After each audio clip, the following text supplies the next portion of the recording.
4% হারে আরো এক কিস্তি মহার্ঘ ভাতা রাজ্য সরকারি কর্মচারীদের দেওয়া হবে। রাজ্যের সরকারি কর্মচারী, আধা সরকারি কর্মচারী, শিক্ষক এবং অশিক্ষক কর্মীবৃন্দ এবং পেনশন প্রাপকরা তারা এই 4% হারে এক কিস্তি মহার্ঘ ভাতা পাবেন। মূল্যবৃদ্ধির চাপ কমাতেই রাজ্য সরকার আগামী 1 এপ্রিল থেকে এই মহার্ঘ ভাতা তারা দেওয়ার ব্যবস্থা করছে। ফলে দুটো গুরুত্বপূর্ণ ঘোষণা আজকের বাজেটে রয়েছে। প্রথম ঘোষণা, লক্ষ্মীর ভান্ডার বেড়ে গেল 500 টাকা করে। সাধারণ মহিলারা তারা এখন 1000 টাকা করে মাসিক লক্ষ্মীর ভান্ডারের ভাতা পান, সেটা বেড়ে হয়ে যাবে 1500 টাকা। অন্যদিকে তপশিলি জাতি এবং উপজাতি শ্রেণীর মহিলারা 1200 টাকা করে মাসিক লক্ষ্মীর ভান্ডার ভাতা পান, সেটা বেড়ে হয়ে যাবে 1200 থেকে 1700 টাকা। অন্যদিকে রাজ্যের সরকারি, আধা সরকারি কর্মচারী, শিক্ষক, অশিক্ষক কর্মী এবং পেনশন প্রাপকরা 2026-এর 1 এপ্রিল থেকে 4% হারে আরো এক কিস্তি মহার্ঘ ভাতা পাবেন। এবং এটা পেনশন প্রাপক যারা, তারাও এই 4% হারে মহার্ঘ ভাতা পাবেন বলে আজকের বাজেট থেকে ঘোষণা করা হয়েছে। একেবারে আশাবুল, তুমি আমাদের সঙ্গে থাকো। এই মুহূর্তের বড় ঘোষণা আপনাদের জানিয়ে রাখি, রাজ্য সরকারের পক্ষ থেকে অন্তর্বর্তী বাজেটে ঘোষণা করা হলো লক্ষ্মীর ভান্ডারের বরাদ্দ বাড়ানো হচ্ছে। 500 টাকা করে মাসিক এই বরাদ্দ বাড়ছে, অর্থাৎ জেনারেল ক্যাটাগরির ক্ষেত্রে 1000 টাকার সঙ্গে আরো 500 টাকা, অর্থাৎ এরপর থেকে 1500 টাকা করে পাবেন মহিলারা। এবং যারা SC ST ক্যাটাগরি তারা কিন্তু এতদিন পর্যন্ত 1200 টাকা করে মাসিক পেতেন লক্ষ্মীর ভান্ডার, 500 টাকা বেড়ে এরপর তারা পাবেন মাসিক 1700 টাকা করে। এবং একই সঙ্গে রাজ্য সরকারি কর্মচারী, পেনশনভোগী তাদের জন্য সুখবর, গত 2 বছরের মতো এবারও কিন্তু 4% হারে মহার্ঘ ভাতা অর্থাৎ দিয়ে বাড়লো, যা 1 এপ্রিল থেকে কার্যকরী হবে। আশাবুল হোসেন রয়েছেন আমাদের সঙ্গে। আশাবুল, একেবারে অন্তর্বর্তী বাজেট, যেখানে আর 2-3 মাসের মধ্যেই রাজ্যে বিধানসভা নির্বাচন রয়েছে, সেই অন্তর্বর্তী বাজেটে রাজ্য সরকারের বড় ঘোষণা।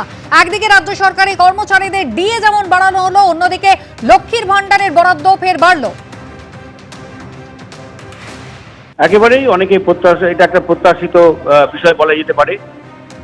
সামনেই নির্বাচন রয়েছে, ফলে একটা ভোটমুখী বাজেট বলা যায়। এবং অনেকে আশা করছিলেন যে লক্ষ্মীর ভান্ডার সেটার পরিমাণ কিছুটা হলে অন্তত বাড়বে।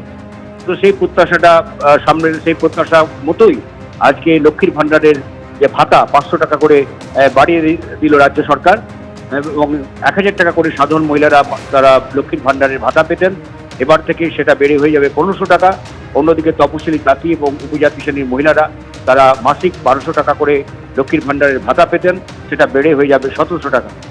অন্যদিকে রাজ্যের সরকারি কর্মচারী, আধা সরকারি কর্মচারী, শিক্ষক, অশিক্ষক কর্মীবৃন্দ এবং পেনশন প্রাপকরা তারা 2026-এর 1 এপ্রিল থেকে 4% হারে আরো এক কিস্তি মহার্ঘ ভাতা পাবেন বলে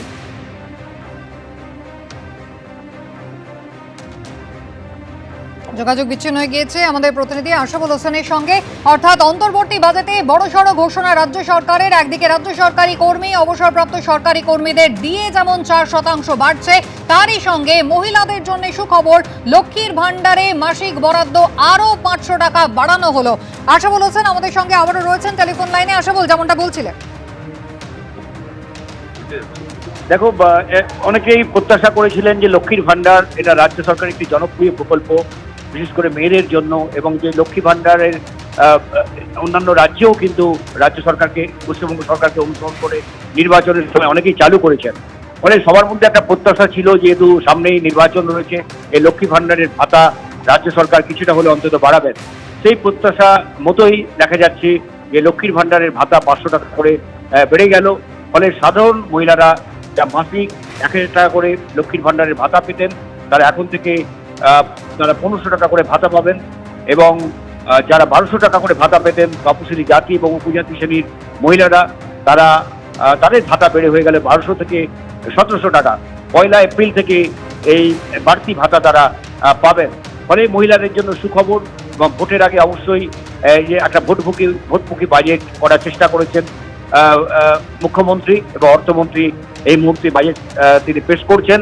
অন্যদিকে রাজ্য সরকারি কর্মচারী, আধা সরকারি কর্মচারী, শিক্ষক, অশিক্ষক কর্মীবৃন্দ এবং পেনশন প্রাপকদের জন্য সুখবর রয়েছে এবারের বাজেটে। এবং ঘোষণা করা হয়েছে বাজেটে যে 1 এপ্রিল 2026 থেকে 4% হারে আরো এক কিস্তি মহার্ঘ ভাতা পাবেন রাজ্যের সরকারি, আধা সরকারি কর্মচারী, শিক্ষক, অশিক্ষক কর্মীবৃন্দ এবং পেনশন প্রাপকরা। মূল্যবৃদ্ধির চাপ কমাতে রাজ্য সরকার এই সিদ্ধান্ত নিয়েছে বলে অর্থমন্ত্রী চন্দ্রিমা ভট্টাচার্য তিনি বাজেটে জানিয়েছেন।